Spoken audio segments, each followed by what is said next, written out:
conducido por Monseñor Felipe de Jesús Esteves. Queridos radio oyentes, aquí Monseñor Felipe de Jesús Esteves, y gracias, queridos radio oyentes, por estar sintonizados con Radio Paz. Y quisiera leer un texto del Génesis 17, del versículo 4 al 8, y trata de Abraham. Abraham cayó con el rostro en tierra mientras Dios le decía: esta será mi alianza contigo. Tú serás el padre de una multitud de naciones. Y ya no te llamarás más Abraham. En adelante tu nombre será Abraham, porque te he constituido padre de una multitud de naciones. Te haré muy fecundo. De ti suscitaré naciones y de ti nacerán reyes. Estableceré mi alianza contigo y con tu descendencia a través de las generaciones.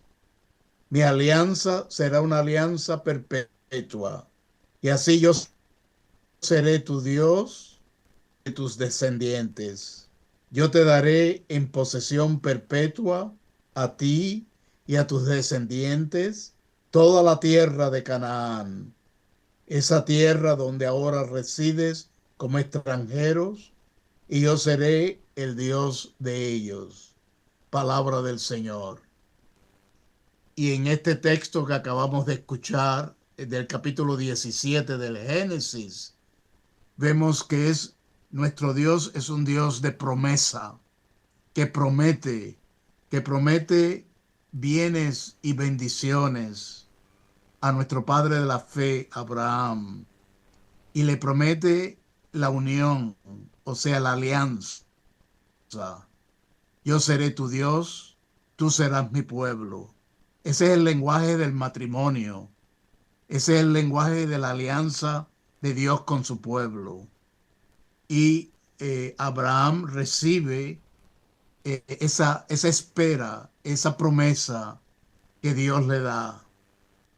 Como ustedes saben, el Santo Padre Papa Francisco está preparando el Jubileo de la Esperanza. Citando a San Pablo, la esperanza nunca defrauda. Y el Jubileo de la Esperanza será desde diciembre de este año, del 24, a diciembre del 25. Y hoy quisiera comentar un poquito sobre lo que el catecismo nos dice, el catecismo de la Iglesia Católica, el catecismo que Juan Pablo II publicó después del Concilio Vaticano II. Y el catecismo de la Iglesia Católica en el párrafo 18, 17, nos dice: la esperanza es la virtud teologal por la cual aspiramos al reino de los cielos y a la vida eterna como felicidad nuestra, poniendo nuestra confianza en las promesas de Cristo y apoyándonos no en nuestras fuerzas, sino en los auxilios de la gracia del Espíritu Santo. Mantengamos, citando a Hebreos 10:23, mantengamos firme la confesión de la esperanza, pues fiel es el autor de la promesa. Este es el Espíritu Santo que Él derramó sobre nosotros con largueza por medio de Jesucristo, nuestro Salvador, para que, justificados por su gracia, fuésemos constituidos herederos en esperanza de la vida eterna. Es lo que Pablo le dice a Timoteo 3, versículos 6 al 7. Y la esperanza no defrauda. Sabemos que las tres virtudes teologales son la fe, la esperanza y el amor, la caridad. Y entre estas tres virtudes hay como una conexión interna. O sea, la fe necesita de la esperanza y de la caridad.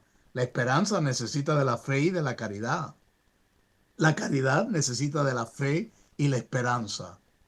Hubo una santa que le llamaba las tres muchachitas, las tres virtudes teologales. Y podemos decir que San Juan de la Cruz, en su definición, en su visión de la santidad de vida, veía la santidad de vida como un florecimiento de las tres virtudes teologales: la fe, la esperanza y la caridad. Y por eso es que la esperanza es una virtud hacia el futuro. O sea, es como una espera, pero una espera confiada, porque el Espíritu Santo nos ayuda, porque el Espíritu Santo viene a nuestra ayuda para sostenernos, apoyarnos, eh, forjarnos, motivarnos. O sea, el Espíritu es el consejero, es el abogado, es el que está a nuestro lado para defendernos contra las tentaciones, defendernos contra lo que los demás nos hagan mal, protegernos. Y como un signo de esa esperanza, quisiera compartir con ustedes, radio oyentes, de dos señoras de la parroquia de Pontevedra, aquí en Jacksonville. Y ellas van ahí todos los miércoles, manejan una hora para llegar a ellos, a los presos, y están con ellos por una hora.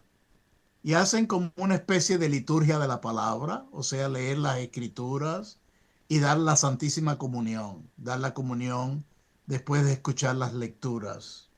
Es casi como una liturgia de la palabra. Y ellas, yo voy una vez al mes con ellas. Y para mí eso me edifica mucho, que dos mujeres vayan a una cárcel de presos hombres. ¿Y qué efectividad tienen estas dos mujeres? Muy efectivas, porque tienen una forma de llegarle a los hombres presos. Le llegan al corazón, saben cómo tratarlos, saben cómo ganar su confianza. Y para mí, ellas son un signo de esperanza, porque ellas afirman a los presos su dignidad, la dignidad de cada persona, aunque esté preso. Tiene su dignidad humana que nadie se la puede quitar, porque es dada por Dios. O sea que es intrínseca, intrínseca. O sea que la dignidad humana nadie te la puede quitar. Y ellas ayudan a una visión de la cárcel como rehabilitación, rehabilitación. Porque algunos piensan en la cárcel como una penitencia, como pagar lo que tienes que pagar. Pero no, la cárcel debería de ser un centro de rehabilitación y de reconciliación. O sea que San Pablo habla de la reconciliación en Cristo Jesús. Y la reconciliación de Cristo Jesús nos sana de nuestras relaciones con nuestros hermanos, nos sana y nos habilita para tener una relación de amor, de paz, de concordia, de armonía. Y también ellas motivan a los presos para que ellos sean ejemplo en la misma cárcel. O sea, que estos presos católicos puedan ellos ser luz allí mismo en la cárcel, a pesar de las adversidades que tienen, porque hay muchas adversidades.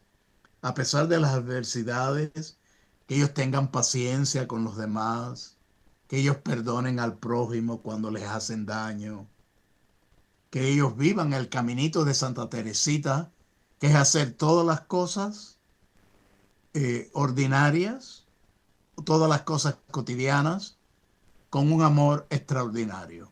Hacer lo ordinario con un amor extraordinario. Animar a estos presos a que ellos sean testigos de esta vida cristiana, que es amor, que es paz, que es paciencia, que es no devolver mal por mal, sino devolver bien por mal. Queridos fieles, esta semana tenemos la fiesta de San Juan Pablo II, octubre 22. Y apuesto que ustedes conocieron a San Juan Pablo II.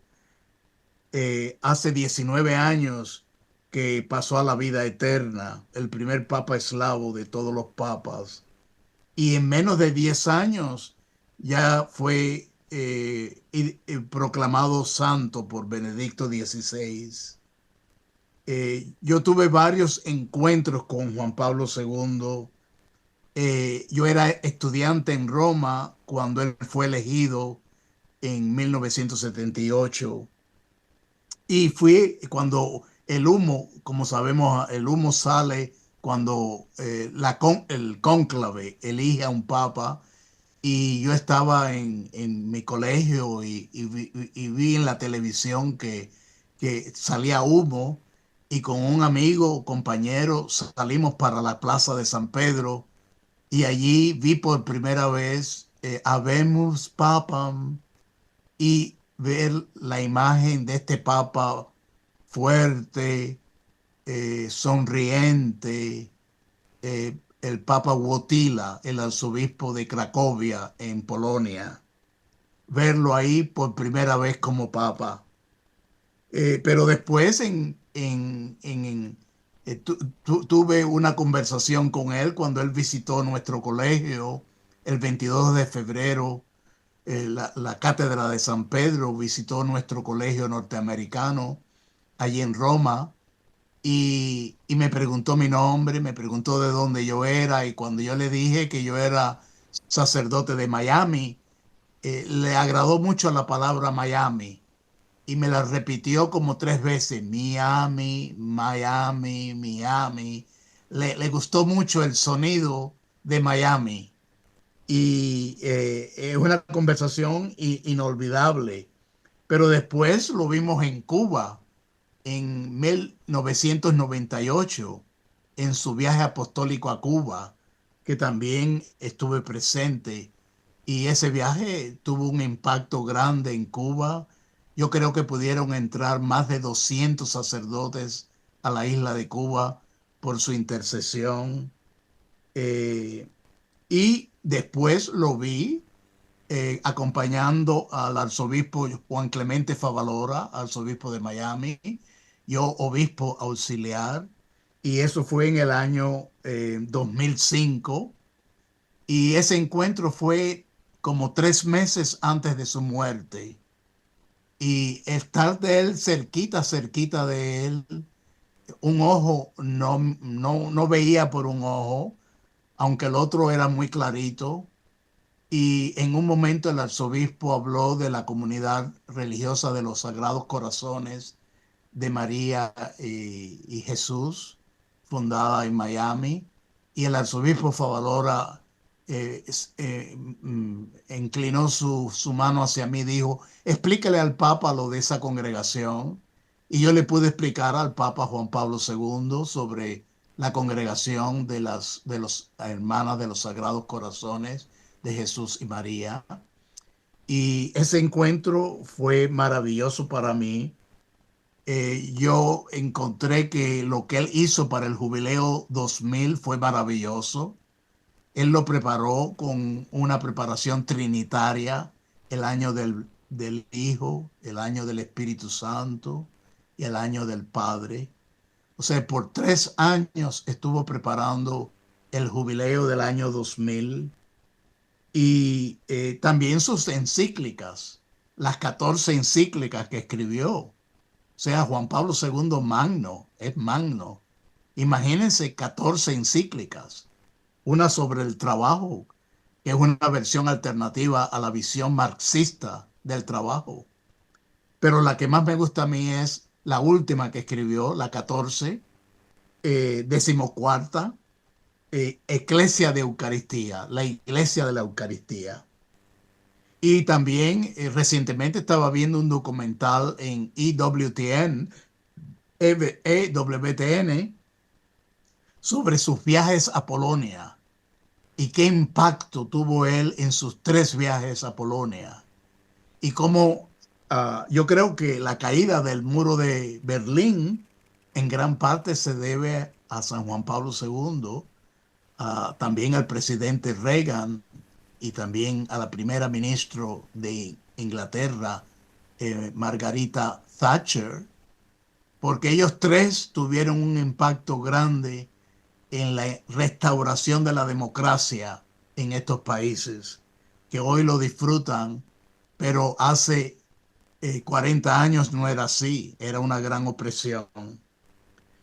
También yo espero, radio oyente, que ustedes se recuerden de su viaje a Miami el 10 de enero de 1987, que vino a Miami y tuvimos la misa en Miami frente a Santa Ágata, allí en el patio de la Universidad de Florida International University, FIU, y allí él celebró la misa. Lamentablemente, la lluvia vino y la misa se tuvo que interrumpir, yo creo que en el momento del ofertorio. Pero ese viaje a Miami es inolvidable. Su visita a Miami, que fue tan especial. Y también esta semana tenemos a San Antonio María Claret, arzobispo de Santiago de Cuba. A San Antonio María Claret murió en el año 1870, el mismo año en que se fundó la diócesis de San Agustín, la primera diócesis en el estado de la Florida, que hoy, gracias a Dios, tenemos 7 diócesis. Y él nació en Cataluña y fue un gran reformador. Fue arzobispo de Santiago de Cuba y fundó los misioneros Hijos del Corazón Inmaculado de María, que llevan las letras CMF, los claretianos, que llevan su nombre, conocidos por los claretianos, que en la actualidad son alrededor de 3034 misioneros claretianos. Y él, San Antonio María Claret, fomentó las cooperativas de crédito para los pobres, para que los pobres supieran cómo ahorrar. Y también es el patrono del periodismo, porque publicó y dedicó muchas obras al periodismo. Monseñor Agustín Román le tenía mucha devoción a San Antonio María Claret. Y si ustedes van a la Ermita de la Caridad en Miami, se encontrarán allí una estatua de San Antonio María Claret que Monseñor Román hizo posible y la colocó allí al lado de la ermita. Este santo arzobispo de Santiago de Cuba, que después fue para la reina Isabel II como confesor de la reina, y que toda su vida fue de una gran apostolado, de una gran fecundidad en su apostolado. Y creo que el tiempo se me ha acabado, por lo tanto les bendigo en el nombre del Padre, del Hijo y del Espíritu Santo.